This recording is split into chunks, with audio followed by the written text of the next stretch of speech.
इस वीडियो में हम लोग बात करेंगे प्रॉपर्टीज ऑफ चार्ज। तो इलेक्ट्रिक चार्ज के क्या क्या प्रॉपर्टीज है उसको लेकर के बात करेंगे। तो सबसे पहले बात करते हैं बेसिक प्रॉपर्टीज ऑफ चार्जेस। तो ये सब आप लोग जानते हो, जो charges are of two types, दो टाइप का चार्ज हम लोग को मिलेंगे। बेंजामिन फ्रैंकलिन जो अमेरिकन जो साइंटिस्ट है वो नामकरण किए थे चार्जेस का। तो दो टाइप ऑफ चार्जेस ही हम लोग को मिलेंगे, एक का नाम है पॉजिटिव, दूसरा का नाम है नेगेटिव। एक्चुअली पहले एक्सपेरिमेंट करके देखा गया था, जब ग्लास रॉड को सिल्क के साथ रब किया जाएगा तो ग्लास रॉड में जो चार्ज डेवलप्ड होगा उस चार्ज को नाम दिया गया पॉजिटिव। इसी तरह से रबड़ को जब फुल के साथ रब किया जाएगा तो इस पे जो चार्ज डेवलप्ड होगा उसका नाम दिया गया नेगेटिव। कोई भी सुइटेबल सेट ऑफ बॉडी अगर हम ले लें, दोनों को अगर रब करें तो या तो ग्लास के जैसे चार्ज आएगा, तो ग्लास के जैसे अगर चार्ज आएगा तो पॉजिटिव बोला जाएगा, या तो रबड़ के जैसे चार्ज आएगा उसको नेगेटिव बोला जाएगा। तीसरा टाइप का कुछ आ नहीं सकता, या तो ऐसे आएगा या तो ऐसे आएगा। तो इसीलिए नेचर में दो ही तरह का चार्ज हम लोग को मिलेगा, एक पॉजिटिव चार्ज और दूसरा नेगेटिव चार्ज। देखा जा रहा लाइक चार्जेस मीन्स एक ही तरह का चार्ज, जैसे पॉजिटिव पॉजिटिव पॉजिटिव पॉजिटिव, इससे बोलेंगे लाइक चार्ज, या तो नेगेटिव नेगेटिव नेगेटिव नेगेटिव, ये सब होगा लाइक चार्ज। ये है लाइक चार्जेस, ये है लाइक चार्ज, एक ही जैसे चार्ज को बोलेंगे लाइक चार्जेस। तो लाइक चार्जेस के बीच में क्या होगा, रिपल्सन होगा। ये कैवेंडिश का लॉ है। पॉजिटिव पॉजिटिव पॉजिटिव पॉजिटिव को अगर सामने ले जाएगा तो दोनों रिपल करेगा, नेगेटिव नेगेटिव को सामने ले जाएगा तो रिपल करेगा। तो like charges ripple each other, और अगर अनलाइक चार्ज होगा दैट मीन्स पॉजिटिव नेगेटिव अगर हो जाए तो एक दूसरे को लोग अट्रैक्ट करता है। तो कितना रिपल करता है कितना अट्रैक्ट करता है, ये आगे वाले वीडियो में हम लोग कूलम्ब्स लॉ में इसको स्टडी करेंगे। लेकिन कैवेंडिश का जो लॉ है वो है like charges ripple each other and unlike charges attract each other. और उसके साथ लास्ट वाला जो एक प्रॉपर्टीज है वो है positive and negative charges tends to cancel each other. जैसे एक एटम है हमारा हाइड्रोजन एटम, इसमें सेंटर में एक प्रोटॉन रहता है और इसके चारों ओर एक इलेक्ट्रॉन मूव करता है, तो ये हमारा हाइड्रोजन एटम है। तो नेगेटिव चार्ज कितना है, इलेक्ट्रॉन का charge 1.6 10 to the minus 19 coulomb, और पॉजिटिव चार्ज कितना है plus 1.6 10 to the power minus 19 coulomb. तो इस पूरा एटम का चार्ज कितना है, एटम का चार्ज है टोटल चार्ज 0। तो हम बोलेंगे पॉजिटिव एंड नेगेटिव चार्जेस क्या होगा, tends to cancel each other, एक दूसरे को कैंसिल कर सकते हैं। तो इसके अलावा और भी कुछ एडिशनल बट बहुत ही इंपॉर्टेंट चार्ज का प्रॉपर्टीज है जो कि एग्जाम में भी अक्सर पूछा जाता है, नोट्स लिखने के लिए आता है। क्वांटाइजेशन ऑफ चार्ज, जिसको डिस्क्रीट नेचर ऑफ चार्ज भी बोलते हैं, और कंजर्वेशन ऑफ चार्ज, ये दोनों के ऊपर कभी कभी नोट्स लिखना है तो बहुत ही इंपॉर्टेंट है। और चार एडिशनल प्रॉपर्टी के बारे में बात करेंगे।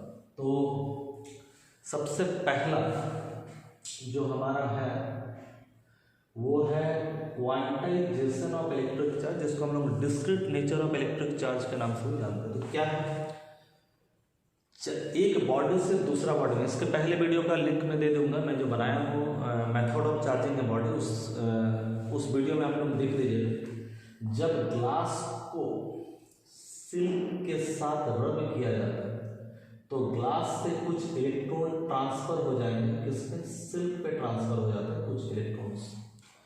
तो जब भी कोई बॉडी को डिफरेंट मेथड से हम चार्ज करते हैं तो चार्ज जो एक बॉडी से दूसरे बॉडी में जो ट्रांसफर होगा ये कंटिन्यूसली ट्रांसफर नहीं होगा, ये पैकेट के फॉर्म में ट्रांसफर होगा। और बोला जा रहा है सबसे छोटा पैकेट में जो चार्ज रहेगा वो एकदम मिनिमम अमाउंट ऑफ चार्ज, कम से कम जो हो सकता है वो हो सकता है चार्ज ऑन इलेक्ट्रॉन, उसका वैल्यू होगा 1.6 10 to the power minus 19 coulomb. तो जब ये लिखा जा रहा था तब तक ये हम लोग को पता था जो कोई भी बॉडी में जो मिनिमम अमाउंट ऑफ चार्ज जो हम लोग दे सकते हैं दैट इज इलेक्ट्रॉन का चार्ज दे सकते हैं।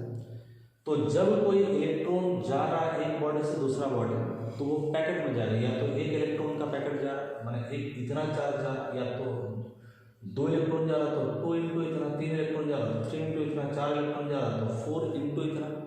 तो एक बॉडी से दूसरा बॉडी जब ग्लास से को सिल्क के साथ रब करेंगे तो सिल्क में जो नेगेटिव चार्ज आएगा Q equal to minus n, इतना नेगेटिव चार्ज आएगा। तो ई का मतलब तो है 1.6 10⁻⁻19 कूलम, और एन का मतलब क्या हो सकता है, या तो एन का मतलब हमारा होगा 0, या तो कोई नहीं है, या तो 1 हो गया, या तो 2 हो गया, या तो 3 हो गया, या तो 4 हो, या तो 400 500 600 700 मतलब नंबर होगा ये वाला। ये हमारा पॉजिटिव जो नंबर 1 2 3 4 5 6 7 8 ये सब होगा, फ्रैक्शन में नहीं होगा। हाफ इलेक्ट्रॉन गया, या 3 प्लस हाफ इलेक्ट्रॉन गया, 3.5 इलेक्ट्रॉन गया, 4.5 इलेक्ट्रॉन गया, या 3/2 इलेक्ट्रॉन गया, इस ढंग से नहीं होगा। इलेक्ट्रॉन जो जाएगा पूरी इलेक्ट्रॉन जाएगा। जैसे अगर हम लोग यहाँ पर अगर होल कर दिया जाए और यहाँ पर अगर पानी है तो पानी फ्लो कर रहा है इस रूम में, कुछ देर के बाद अगर रोक दिया जाए तो हम लोग क्या बोलेंगे, या तो 2 लीटर पानी गया, या तो 2.1 लीटर हो सकता है, या 2.2 लीटर हो सकता है, या 3.4 लीटर, कुछ भी पॉइंट में भी आ सकता है हमारा। लेकिन अगर इस तरफ से इस तरफ में अगर इलेक्ट्रॉन आ रहा तो हम बोलेंगे या तो 1 इलेक्ट्रॉन आया, या तो 2 इलेक्ट्रॉन, या तो 3 इलेक्ट्रॉन, या तो 3.5 इलेक्ट्रॉन नहीं हो सकता, 4.5 नहीं हो सकता, 3 और 3 से थोड़ा ज़्यादा इलेक्ट्रॉन, ऐसा नहीं होगा। तो एक बॉडी से दूसरा बॉडी में जो चार्ज जाएगा वो हमेशा पूरी जाएगा, आपका पैकेट में जाएगा, और एक पैकेट में जो चार्ज होगा that is equal to charge on an electron. तो कोई भी बॉडी में या तो इतना चार्ज जाएगा प्लस एनी, या तो माइनस एनी। जो बॉडी में चार्ज जा रहा है, अगर वो बॉडी पॉजिटिवली बन जा रहा है तो प्लस एनी, नेगेटिवली बन जा रहा है चार्ज बन जा रहा है तो माइनस एनी। तो टोटल चार्ज होगा प्लस माइनस एनी कोई बॉडी में, मीन्स चार्ज कंटिन्यूसली हमको कुछ भी अगर चार्ज आप चाहते हैं, जैसे 1.6 10⁻⁻19 कूलम/4 इतना चार्ज अगर आपको चाहिए तो नहीं मिलेगा, आपको मिनिमम से मिनिमम इतना ही चार्ज मिलेगा। तो जब ये लिखा जा रहा था तब ये सब हम लोग को पता था जो इलेक्ट्रॉन में ही सबसे कम चार्ज है, लेकिन उसके बाद आप लोग जब ऊपर क्लास में जाओगे तो आप लोग को पढ़ने का मौका मिलेगा जो प्रोटॉन के अंदर 3 तरह का 3 पार्टिकल मिलता है, 2 अपवर्क 1 डाउनवर्क, अपवर्क 1 डाउनवर्क। इसी तरह से न्यूट्रॉन के अंदर में 2 डाउनवर्क और 1 अपवर्क मिलता है। क्वार्क ये भी पार्टिकल है, प्रोटॉन का इंटरनल स्ट्रक्चर भी होता है, मीन्स प्रोटॉन के अंदर में भी कुछ पार्टिकल्स मिलते हैं। तो अपवर्क का जो चार्ज होगा वो होगा +2/3 इलेक्ट्रॉन में जितना चार्ज है उतना, और डाउनवर्क में होगा -1/3 इलेक्ट्रॉन का जो चार्ज होगा उतना। तो अब ये पार्टिकल डिस्कवर होने के बाद क्या क्वांटाइजेशन ऑफ चार्ज या डिस्क्रीट नेचर ऑफ चार्ज क्या गलत हो गया? पहले जो हम बोले थे n के जगह में, जैसे अगर डाउन पर में कितना चार्ज है ना, q बराबर हम लोग होना चाहिए n प्लस माइनस है, तो q बराबर क्या हम लोग का जगह पर माइनस है, n के जगह में होगा 1/3, और e के जगह में तो हम क्या बोले थे, n बराबर बोले थे 0 1 2 3 4 होगा, गोटा गोटा ही होगा, टुकड़ा में नहीं होगा। तो यहाँ पर तो टुकड़ा में आ जाए, यहाँ पर भी n के जगह में 2/3 आ जाए, +2/3 आ जाए, कभी -1/3 आ जाए। तो क्या अब ये पार्टिकल डिस्कवर्ड होने के बाद क्या क्वांटाइजेशन ऑफ चार्ज क्या गलत है? मन में सवाल आ सकता है। तब तो क्वांटाइजेशन ऑफ चार्ज गलत है, कोई भी चार्ज बॉडी को दिया जा सकता है, चार्ज भी कंटिन्यूअस हो सकता है, लेकिन नहीं, अभी भी ये सही है। अंतर क्या हो गया? अंतर हो गया, पहले जो हम लोग सोच रहे थे मिनिमम जो चार्ज है वो इतना ही होता है, लेकिन अब हम लोग को पता चला कि इससे भी कम हो सकता है इतना। लेकिन -1/3 हो रहा तो -1/2 भी होगा, -1/4 भी होगा, -1/5 भी होगा, बात आसान है। पहले भी चार्ज जब एक बॉडी से दूसरा बॉडी में जा रहा तो पैकेट में जा रहा, तो अभी भी ये सब पार्टिकल के माध्यम से भी अगर जा रहा तब भी पैकेट में जा रहा है। इसको एक तो सिंपल एग्जाम्पल से आप सोचिए, एक शैम्पू का बड़ा बॉटल आप ले रहे हो, और आप लोग जानते हैं शैम्पू का प्लास्टिक पाउच भी आता है, छोटा छोटा पाउच भी आता है। तो पहले जब बड़ा बॉटल ले रहे थे तब भी आप पैकेट में ले रहे थे, बॉटल में ले रहे थे। आप कभी जा करके क्या शैम्पू दुकान में बोलते थे क्या, जो किराने का दुकान 8 आना का शैम्पू दो, 1 रुपया का दो, 12 आना का दो, 1.5 रुपया का दो, 2 रुपया का दो, ऐसा नहीं। अगर आपको लेना है बॉटल लेना, अगर आपको उतना नहीं चाहिए तो आपको छोटा जो प्लास्टिक का जो पाउच होता है वो आपको मिल जाएगा। लेकिन एक पाउच मान लीजिए हेड एंड शोल्डर 2 रुपया दाम है, और आपको उतना नहीं चाहिए, आप अगर बोलेंगे नहीं 2 रुपया नहीं चाहिए, हमको काट करके 1 रुपया का दो, तब क्या देगा? नहीं, पहले भी दे रहा था पैकेट में दे रहा था, साइज था बड़ा, अब भी जो दे रहा है शैम्पू अब भी पैकेट में दे रहा है, साइज हो गया छोटा। तो एक बॉडी से दूसरा बॉडी में जो चार्ज जा रहा है, पहले भी जब ये सब डिस्कवर नहीं हुआ था तब भी वो पैकेट में ही जा रहा था, और अब डिस्कवर्ड होने के बाद भी हम बोल सकते हैं ये जो प्रॉपर्टी है ये डिस्टर्ब नहीं हुआ, अभी भी डिस्क्रीट अमाउंट में ही जा रहा है। हाँ, पहले चार्ज जितना ज़्यादा मानते थे इतना कम से कम दिया जा सकता, वो हम लोग बोल सकते इससे भी कम दिया जा सकता, लेकिन जैसे शैम्पू खुचरा में दिया नहीं जा सकता, शैम्पू उदाहरण के तौर पर हमने, उसी तरह से चार्ज कुछ भी अगर चार्ज चाहे तो नहीं होगा, तो चार्ज यही वाला फार्मूला सेटिस्फाई करेगा, प्लस माइनस NE का जो फार्मूला सेटिस्फाई करेगा। ये सब आप लोग हायर क्लास में जब जाएंगे तो थोड़ा सा जानेंगे ये सब के बारे में, वर्क के बारे में। नेक्स्ट जो है कंजर्वेशन ऑफ चार्ज। जैसे कंजर्वेशन में एनर्जी आप लोग पढ़े, एनर्जी को तो ना हम लोग क्रिएट कर सकते ना डिस्ट्रॉय कर सकते, कोई एक आइसोलेटेड सिस्टम में total energy always remains same. इसी तरह से चार्ज को क्रिएट और डिस्ट्रॉय नहीं कर रहे। आप लोग सोच सकते हैं, इसका पहला वीडियो में जैसे मैं बताया था, हम रगड़ करके तो चार्ज को क्रिएट कर रहे, नहीं, आप चार्ज को क्रिएट नहीं कर रहे, रगड़ करके क्या कर रहे हैं, ग्लास को जब सिल्क के साथ फ्रिक्शन करा रहे तो ग्लास में जो इलेक्ट्रॉन था वो सिल्क में आ जा रहा था। आप चार्ज को पैदा नहीं कर रहे, चार्ज को आप नष्ट नहीं कर रहे, जितना चार्ज था उतना ही चार्ज होगा, इसको हम बोलते हैं कंजर्वेशन ऑफ चार्ज। एक एग्जांपल के तौर पर हम दे सकते हैं, यूरेनियम का ये एटॉमिक नंबर, ये मास नंबर, ये टूटता है थोरियम में और एक अल्फा पार्टिकल निकलता है। ये सब आपको न्यूक्लियर फिजिक्स में पढ़ाया जाएगा, आगे क्लास में हम बात करेंगे। तो यूरेनियम का पहले नीचे का नंबर को बोलते हैं चार्ज नंबर, पहले 92 पॉजिटिव चार्ज था। अब थोरियम और हीलियम जब बन गया तो टोटल चार्ज बिफोर डिके, टूटने के पहले total charge left hand side में था 92, और डिके के बाद में टोटल चार्ज 90 + 2 मैंने कितना 92। तो बिफोर डिके कितना चार्ज था, आफ्टर डिके भी उतना ही चार्ज है। तो चार्ज हमेशा क्या रहेगा, कंजर्व रहेगा, वो बढ़ेगा भी नहीं घटेगा भी नहीं। इसी तरह से और एक है पेयर प्रोडक्शन। पेयर प्रोडक्शन वाला वीडियो का भी लिंक हम दे देंगे, एक इसी के ऊपर में सीनियर क्लासेस का वीडियो बनाया, अगर इंटरेस्टेड आप लोग देख सकते हैं।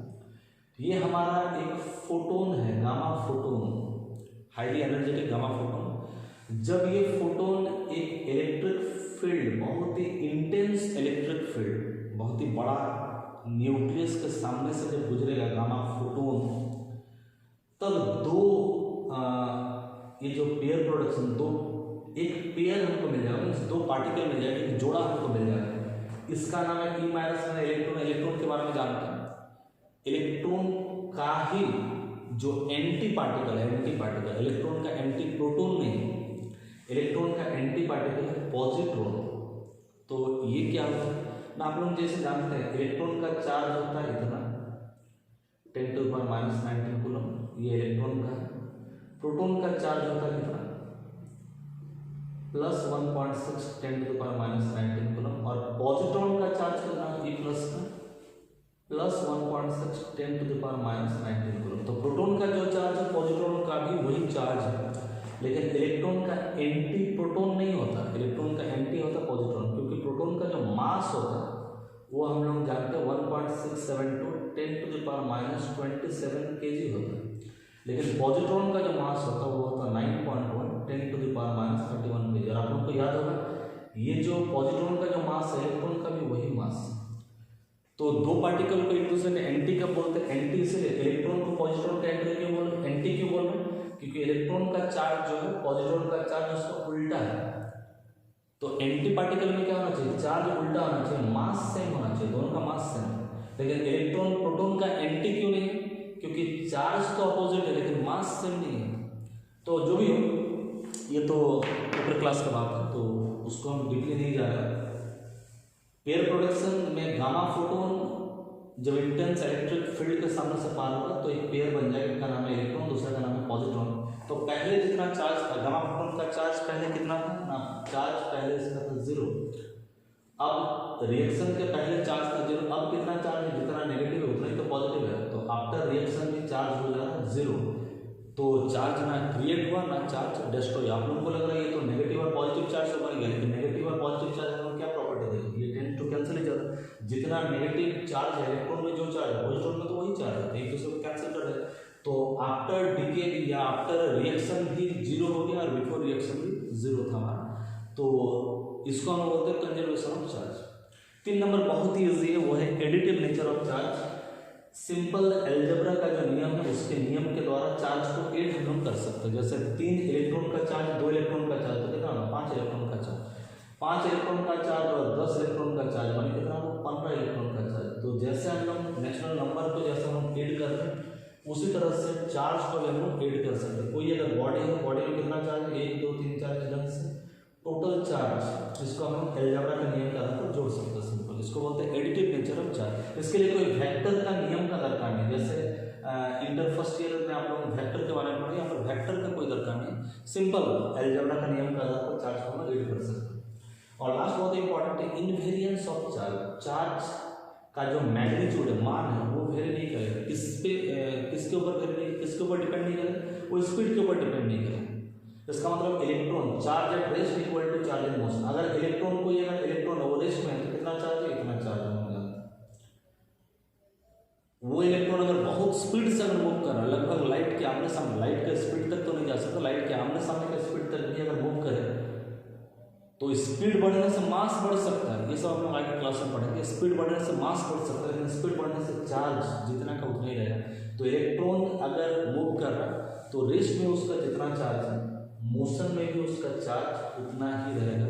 मीन्स स्पीड का चार्ज के मैग्नीट्यूड के ऊपर में कोई असर नहीं होता। Charge at rest equal to charge in motion. तो ये है बेसिक प्रॉपर्टीज ऑफ चार्ज। सभी से रिक्वेस्ट है, अभी तक अगर मेरा चैनल को आप लोग सब्सक्राइब नहीं किए हैं तो उसको जल्द से जल्द सब्सक्राइब कर लीजिए।